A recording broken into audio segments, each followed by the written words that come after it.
hurdles by way of costs and delays. Repeated adjournments drain both hope and resources for those seeking justice. The President's consistent advocacy on these issues stems from a profound understanding of ground realities and dedication to constitutional values.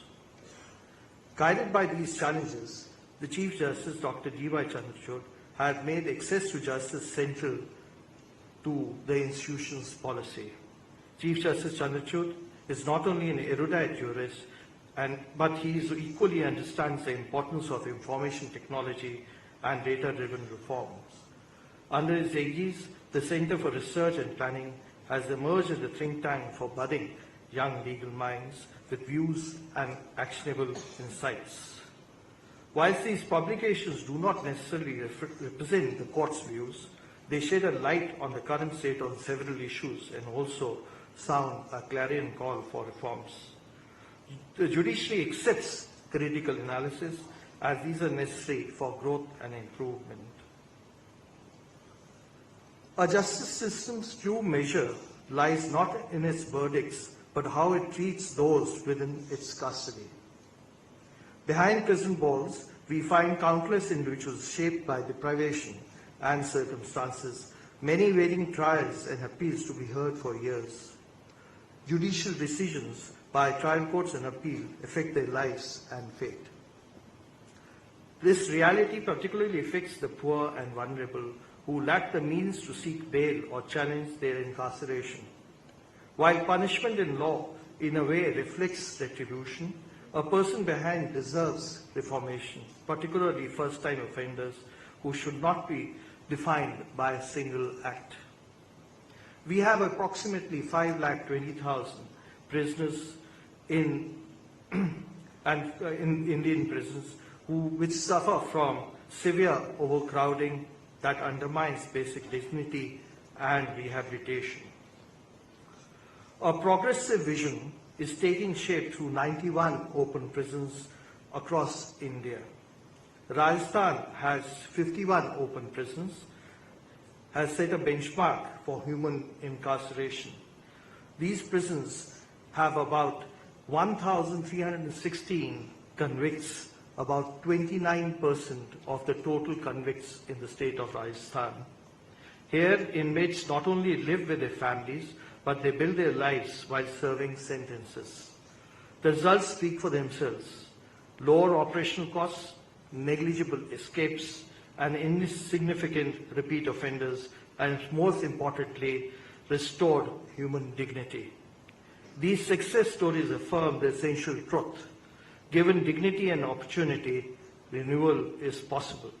Through vocational training and skilling programs, many prisons prepare the inmates for reintegration into society. The task we all know is a work in progress. Yet, reformation must begin with access to justice.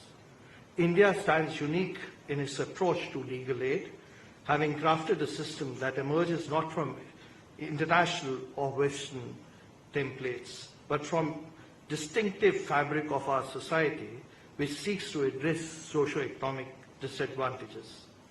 What distinguishes our system is its foundational philosophy. Legal aid is not a mere privilege, discretionary, or dependent on merits, but an inalienable human right. For us, merits or demerits of a case is not a ground to deny legal aid.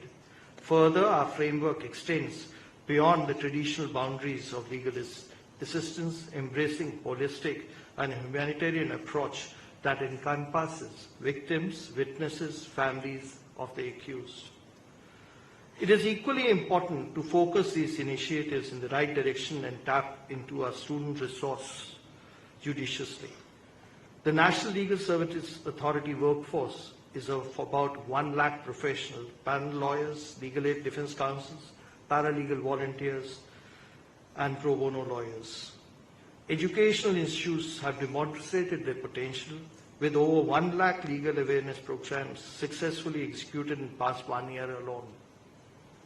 Yet the challenges and reality reflect the disconnect between the students and legal aid beneficiaries. For this, there are several reasons, which include interpersonal skills, and trust deficit.